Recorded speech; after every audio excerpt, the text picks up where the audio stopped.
మీ అన్నయ్య నిన్ను తులసిని చాలా ప్రేమగా పలకరించాడని అన్నావు కదా. తులసిని అన్నం తిన్నావా అని అడిగాడన్నావు కదా. నాకు చాలా ఆశ్చర్యంగా అనిపించింది ప్రియా. అవునండి, అదే నాకు ఆశ్చర్యంగా ఉంది. కానీ అన్నయ్య అలా ప్రేమగా మాట్లాడుతుంటే నాకు చాలా ఆనందం అనిపించింది.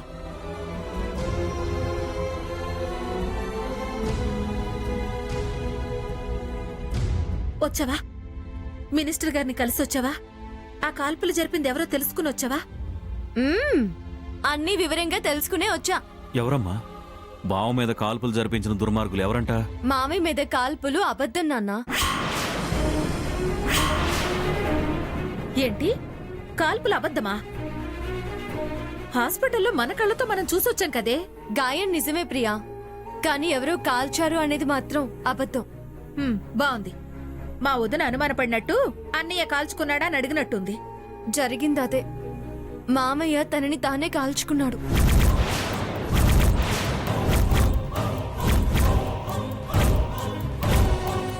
ఏం మాట్లాడుతున్నావే నువ్వు? నిజమమ్మా, మినిస్టర్ గారు చెప్పిందే నేను చెప్తున్నాను. మామయ్య భుజంలో నుంచి తీసిన బుల్లెట్ మామయ్య సర్వీస్ రివాల్వర్లో తిన్నంట. ఏంటండి ఇది చెప్పేది? మినిస్టర్ గారు నాతో అన్న విషయమే నేను మీతో చెప్తున్నాను. నేనేం అబద్ధం చెప్పడం లేదు ప్రియా. బావ తనని తనే కాల్చుకోవడం, మిమ్మల్ని పలకరించిన తీరు చూస్తుంటే నాకేదో అనుమానంగా ఉంది. తనని తాను కాల్చుకోవలసిన పరిస్థితి ఏమొచ్చింది? ఏమొచ్చింది, ఎందుకు అలా చేశారు అని మనం తెలుసుకోవాలి.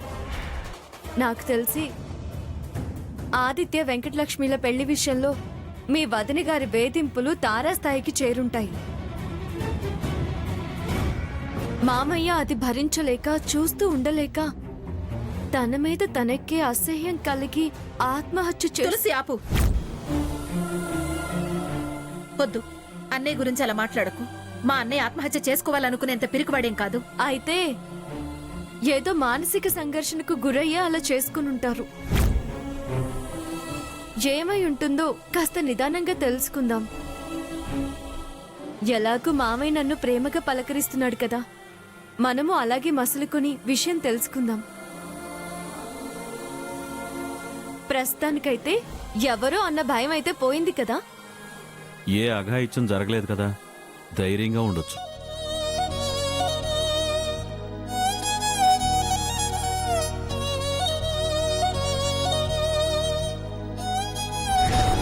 అసలు మీ ఇద్దరు ఒకసారి ఇట్టండి. ఏంటే సత్యవతి, రహస్యం అని పక్కకు పట్టుకొచ్చావు? ఆ డబ్బుల సంగతి ఏమన్నా తెలిసిందా? తెలిసింది. అదిగో ఆ ఫైరింగ్ తప్పని, అనవసరం అని తెలిసింది. మా ఫైరింగ్ ఏంటి, అనవసరం ఏంటి చిన్నత్తయ్యా? అదేనే, ఆ తులసి ఏడుపు గుట్టుది కుళ్ళుబోద్ది అని దాని మీద ఫైర్ అయ్యావు కదా, అది తప్పు, అనవసరం అని ఇప్పుడు అర్థమైంది. ఇప్పుడు ఆ సంగతి ఎందుకే? నీ సంగతి ఏంటో తేలుద్దామని, అసలు కారణం ఏంటో చెప్దాము అని. మా సంగతా? అసలు కారణం? అవును, అసలు కారణమే. ఇలా పీటల మీద పెళ్లి ఆగిపోయింది ఎందుకో తెలుసా? ఎందుకంటావు చెప్పు. కుజుడు దీని నెత్తి మీద తెస్టేసి కూర్చున్నాడు కాబట్టి. దీని దోషం ఇంకా పూర్తిగా పటాపంచలు కాలేదు కాబట్టి. అమ్మో, నాకే దీని పెళ్లి జరగదేమో అనిపిస్తోంది. అసలు దీనికి దోష నివారణ పూజ పూర్తి చేయకుండా ఎందుకు పెళ్లిపేట లెక్కించావు? అయినా అసలు ఒకసారి నిశ్చితార్థం ఆగిపోయింది కదా. అదంతా ఆ తులసి చేసింది. తులసి చేసిందో, పుదీనా చేసిందో, కొత్తిమీర చేసిందో అవన్నీ అవసరం ఎప్పుడు? ఆ పూజ పూర్తి చేయలేదు కాబట్టే ఇదిగో దీని పెళ్లి ముడిపడకుండా పోయింది. అయినా పెద్దదానివి, నీకన్నా ఉండక్కర్లేదా? అసే అసలే మేం బాధలో ఉంటే నువ్వు అలా అనకే. మా మీద నిందలు వేయకే. పంతులు గారిని కనుక్కుంటే శోభనం లోపు పూజ పూర్తి చేయొచ్చన్నారు. ప్రమాదం లేదన్నారు కదా, ఆ తర్వాతే కదా పెళ్లికి సరే అంది. ప్రమాదం లేదు అన్నారు కానీ దోషం లేదు అనలేదు కదా. అవును, కానీ పెళ్లి చేసుకోను అన్నాడు కదా. దోషం ఇంత స్పష్టంగా తెలుస్తుంటే ఇంకా కుజుడు ప్రభావమా అంటావేంటే? అయితే పూజ పూర్తయ్యాక పెళ్ళంటావా? అనడం కాదు, అదే జరుగుతుంది. చూడండి, ఇదిగో నేను అసలే ఆ దుర్గమ్మ ఉప్పు తిని బతుకుతున్నాను. ఇంకోసారి ఇలా జరిగిందనుకో ఈ విషయం మొత్తం దుర్గమ్మకు చెప్పేస్తాను. ఉప్పా అదేంటి? ఇప్పుడు అదంతా అవసరమా? చూడు, ఈసారి నువ్వు పెళ్లిపేటలు ఎక్కాలంటే ఆ కుజదోషం పూజ పూర్తి చెయ్యాల్సిందే. ఒకవేళ వీలు పడకపోతే పూజ జరగకుండా పెళ్ళంటే మాత్రం ఈసారి తులసి కాదు, ముందు నేనే ఈ పెళ్లికి అడ్డుపడతాను. జాగ్రత్త. అయినా అసలు జరగాల్సినవి జరగనివ్వాలి కదా, ముందు వాటి గురించి ఆలోచించండి. అలా నోరెళ్ళు పెట్టి నా మొహం చూస్తారే, పదండి. దోష ప్రభావం ఎంత క్లియర్ గా కనపడుతుందో చూడు నానమ్మా. మరే ఆ పూజ ఏదో కానిచ్చేద్దాం, లేకపోతే ఇది అన్నంత పని చేస్తుంది. ఏంటి ఇంకా కడుపు అక్కడే అంటుంది. ఉన్నారే? రండి.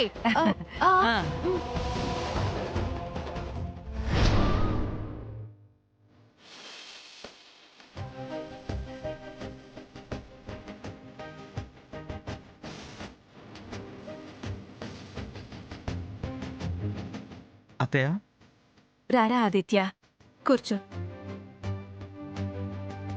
ఏంటి ఏమంటున్నారు? నాన్నకేం కాదంట అత్తయ్య, నువ్వేం భయపడకు. నాకేం భయం లేదురా. దైవం నా పక్కన ఉంది. మా అన్నయ్యకేం కాదనే ధైర్యం, నమ్మకం నాకుంది. అసలు ఏం జరిగింది, ఎలా జరిగింది, ఎవరు చేశారు, ఎందుకు చేశారా అనే విషయం ఏమైనా తెలిసిందా అని అడుగుతున్నాను. డిపార్ట్మెంట్ ఆ ఎంక్వైరీ మీద ఉందంట. చాలా సీరియస్గా ఇన్వెస్టిగేషన్ చేస్తున్నారు అత్తయ్య. మా తులసి ఇన్వెస్టిగేషన్ చేయడం, ఇన్ఫర్మేషన్ తేవడం అయిపోయిందిరా. కానీ నీకు చెప్పకపోవడమే మంచిదనిపిస్తుంది. చెప్తే నీ నోట్లో మాట దాగదు. అది ఉదయం చెవిలో పడితే యుద్ధమే. అందుకే అనదలుచుకోలేదు. తులసి మామయ్య ఎక్కడికి వెళ్ళారు అత్తయ్య? అన్నయ్యకి చికెన్ ఇష్టం కదరా, చేసి హాస్పిటల్కి పట్టుకెళదాము అని అంటే మేం వెళ్ళి తీసుకొస్తామని ఇద్దరు వెళ్లారు. అవునరా, నువ్వు నాకు ధైర్యం చెప్పడానికి వచ్చావా, తులసి గురించి ఆరా తీయడానికి వచ్చావా? నీ దగ్గర దాచేదేముంది అత్తయ్య? అబద్ధం చెప్పాల్సిన అవసరం అస్సలు లేదు. అంటే రెండు కలిసి వస్తాయని వచ్చాను. రే నిన్ను ఆ! కాబోయే అల్లుని ఇలా కొడతారా అత్తయ్య గారు? అత్తగారేంట్రా, నేను నీ అమ్మన్రా. పెంపకాలు మారొచ్చు కాని పేగు బంధాలు మారవు కదరా. పెరిగే చోటు మారొచ్చు కాని మనసుల్లో స్థానాలు మారవు కదరా. వస్తుందిరా, ఎప్పుడో అప్పుడు నువ్వు నన్ను అమ్మా అని పిలిచే రోజు వస్తుందిరా. దైవాన్ని నమ్మిన వాళ్ళని దైవం మోసం చేయడు. ఆ, ఏంటత్తయ్య? ఏం లేదురా, నీ చిన్నతనం గుర్తొచ్చింది. అత్తయ్య, అప్పుడు నేను బాగా అల్లరి చేసేవన్నా, నీకు ముద్దొచ్చేవన్నా? పిల్లలు అల్లరి చేసేటప్పుడు పెద్దవాళ్ళకి ముద్దుగానే ఉంటుందిరా. దానికి వయసుతో సంబంధమే లేదు. ఎరా, వదిన ఇంట్లో లేదా? ఇంట్లోనే ఉంది. అవును, నీతో ఓ విషయం చెప్దామని వచ్చాను అత్తయ్య. నువ్వు హాస్పిటల్కి క్యారేజ్ తీసుకుని వెళ్తావు కదా, అందుకే మీతో పాటు నేను వద్దామని వచ్చా. ఏంటి, మాతో పాటు హాస్పిటల్కి వస్తావా? అవును. వద్దురా, నిన్న మాకు మేముగా వస్తేనే వదిన అన్ని మాటలంది. ఇంకా నేను వెంట పెట్టుకుని వెళ్తే చేసిన వంట అంతా వృధా అవుతుంది. ఆసుపత్రి రణరంగంగా మార్చేస్తుంది. మేమేదో అలా వెళ్ళి అలా 2 ముద్దలు తినిపించొద్దాం అనుకున్నాం. నువ్వు రావద్దులేరా, ఇంటికెళ్ళు. ఎలా గోలా వస్తాను అంటే వద్దనే వాళ్ళని మిమ్మల్నే చూస్తున్నాను అత్తయ్య. అరే, కోరి ఎవరు పోరు వెంట పెట్టుకెళ్లర్రా. జరిగేది తెలిసి ఎలారా వెళ్దామంటున్నావు? సరదాగా నన్ను అత్తయ్య, మీరే వెళ్ళరండి.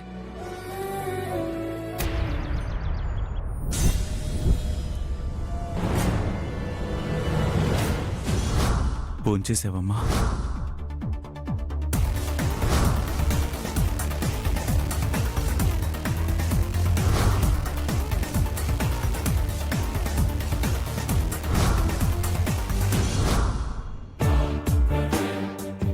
సడన్ గా ఈ మనిషి వాళ్ళ మీద ఎందుకంత ప్రేమ చూపించారు అస్సలు అర్థం కావటం లేదు. అంతుపట్టక బుర్ర బద్దలైపోతోంది.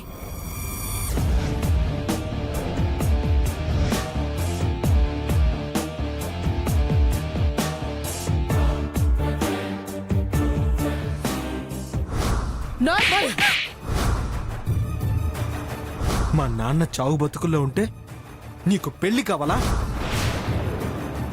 ఈ పెళ్లి క్యాన్సిల్. ఫోన్ చేసావమ్మా? జరిగినవన్నీ తలుచుకుంటే ఈ జన్మలో బావతో నాకు పెళ్లి జరిగేలా లేదు. పైగా ఇందాక హాస్పిటల్లో మావయ్య రామ్మ అన్నం తిన్నావా అని అడుగుతున్నారు. చా, తట్టుకోలేకపోతున్నాను. నిన్నటి దాకా బావ ఒక్కడే వాళ్ళని అభిమానించేవాడు. ఇప్పుడు మావయ్య కూడా తోడయ్యారు. వాళ్ళిద్దరూ ఒకటైతే ఈ అత్తయ్య ఒక్కతే ఏం చేస్తుంది? నన్నెలా ఒడ్డును చేరుస్తుంది? ఈ పెళ్లి ఎలా జరిపిస్తుంది?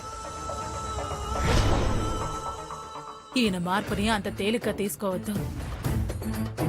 వదిలేశాను, వాళ్ళు ఒకటైపోతారు. ఆ వెంకటలక్ష్మి పని అధోగతి పాలవుతుంది. ఎట్టి పరిస్థితుల్లోనైనా ఆదిత్యకి దాన్ని పెళ్ళాని చేయాలి. అవును, మావయ్య హాస్పిటల్లో ఉన్నారు. సిస్టర్ అందరినీ బయటకు పంపించేసింది. బావ మాతో ఇంటికి రాలేదు. మరెక్కడికి వెళ్ళినట్టు? కొంపదీసి సంద దొరికింది కదా అని దానింట్లో దూరలేదు కదా?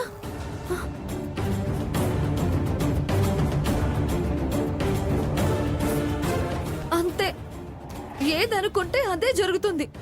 ఒక్క నా విషయంలో తప్ప అందరికీ అన్నీ కలిసొస్తాయి. హాస్పిటల్లో తండ్రుంటే వీడు ప్రియురాలింట్లో ముచ్చట్లకొచ్చాడు. తండ్రి అన్న ప్రేమ కూడా లేకుండా దానింటికి వచ్చాడు. ఏం మనిషి అనుకోవాలి? ఈయన గారు నన్ను ప్రేమిస్తాడా? పెళ్లి చేసుకుంటాడా? అభిమానంగా చూసుకుంటాడా? అబద్ధం. అవన్నీ జరిగే పనులు కావు. ఆలోచించటం వేస్ట్. ఈ మనిషికి అత్తయ్యే కరెక్ట్. 4 తన్నైనా మెడలు వంచి నా మెళ్ళో తాళి కట్టిస్తుంది. ఇప్పుడే బావని పిలిచి గడ్డి పెట్టేలా చూస్తా.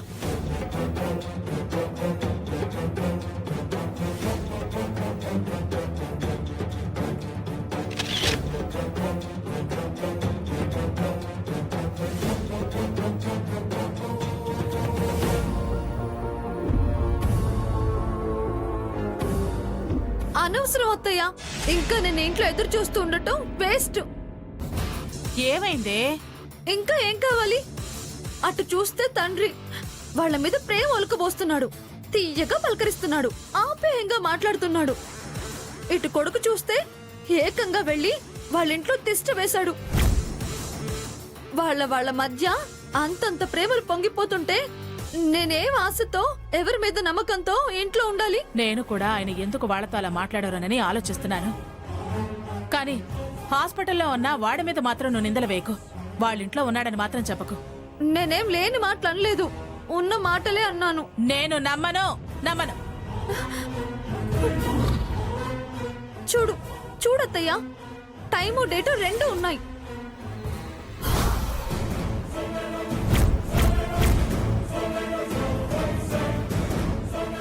వాళ్ళ గుమ్మంలో మీ అబ్బాయి బూట్లు. కావా? బాగా చూడత్తయ్యా. బావ బూట్లు కావా అవి? చూడత్తయ్యా, చూడు. మొత్తం అయిపోయింది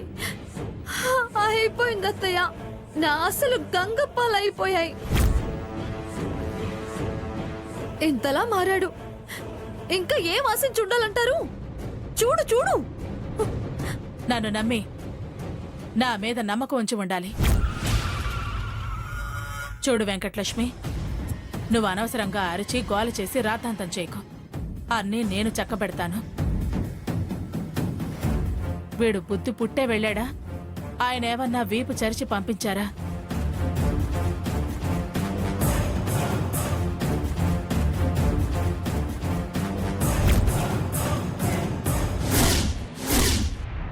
ఏమైనా కావాలా సార్? ఏమి వద్దు.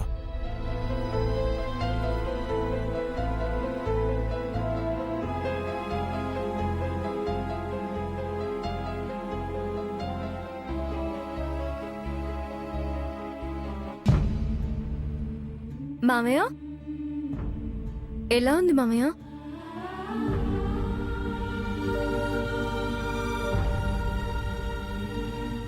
ఓకేరా, ఐఎమ్ ఆల్ రైట్. చాలా భయపడిపోయామన్నయ్య. మన అనుకున్నప్పుడు సహజమే కదమ్మా. మామయ్య నీకు ఇష్టమైన ఐటమ్స్ చాలా ఇంట్రెస్ట్తో చేసిందమ్మ. చెల్లెలి ప్రేమ చాలా రోజుల తర్వాత రుచి చూపిస్తుందన్నమాట. అయితే పొట్ట ఫుల్గా నింపుకోవాలి.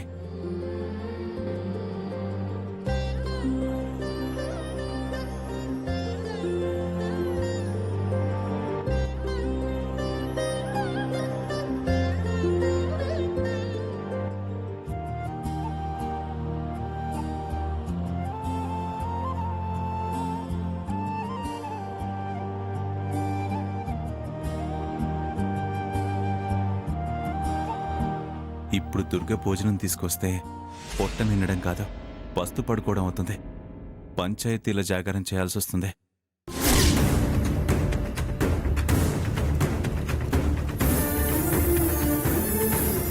ఏంటని ఆలోచిస్తున్నావు?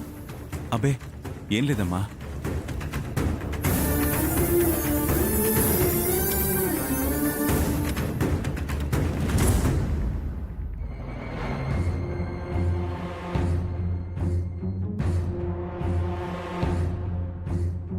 దుర్గా, నాకు అస్సలు ఆకలిగా లేదు. నువ్వు భోజనం అది ఏదీ తేవద్దు. నాకు నిద్ర వస్తుంది, డిస్టర్బ్ చేయొద్దు.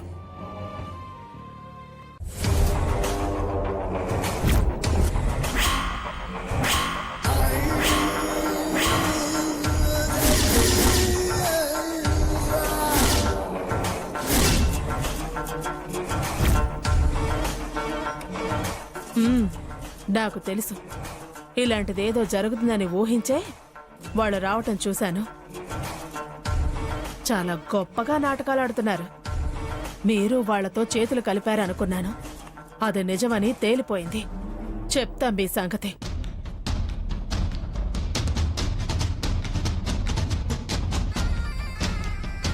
అది అన్నం మూట కట్టుకు రాగానే అన్నకు పెళ్ళాం చేతి వంట పనికి రాకుండా పోయిందా? ఆకల్లేదా? నిద్రొస్తోందా? డిస్టర్బ్ చెయ్యొద్దా? ఎంత పరాయితాన్ని చేశారు? అంత పనికి రాకుండా పోయానా? చెప్తాం మీ సంగతి.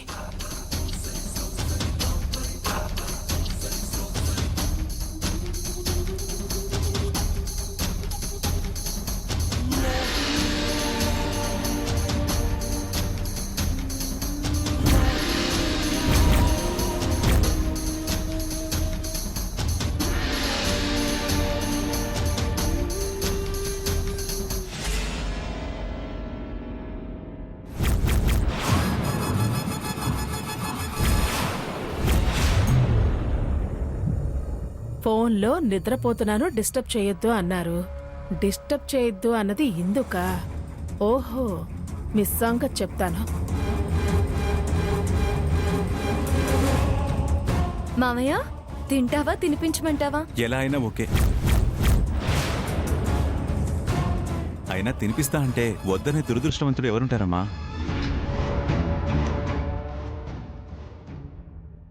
నేను లేకపోతే మీ ప్రేమలు ఈ స్థాయిలో ఉంటాయన్నమాట.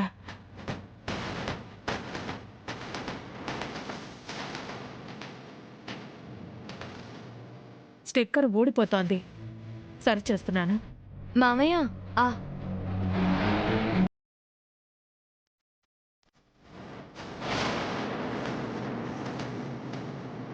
చాలా బాగుందిరా.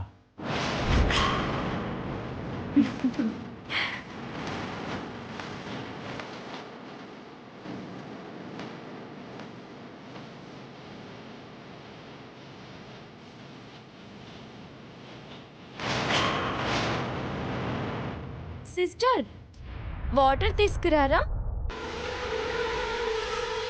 ఉన్నాయిగా. అవేం సరిపోతాయండి,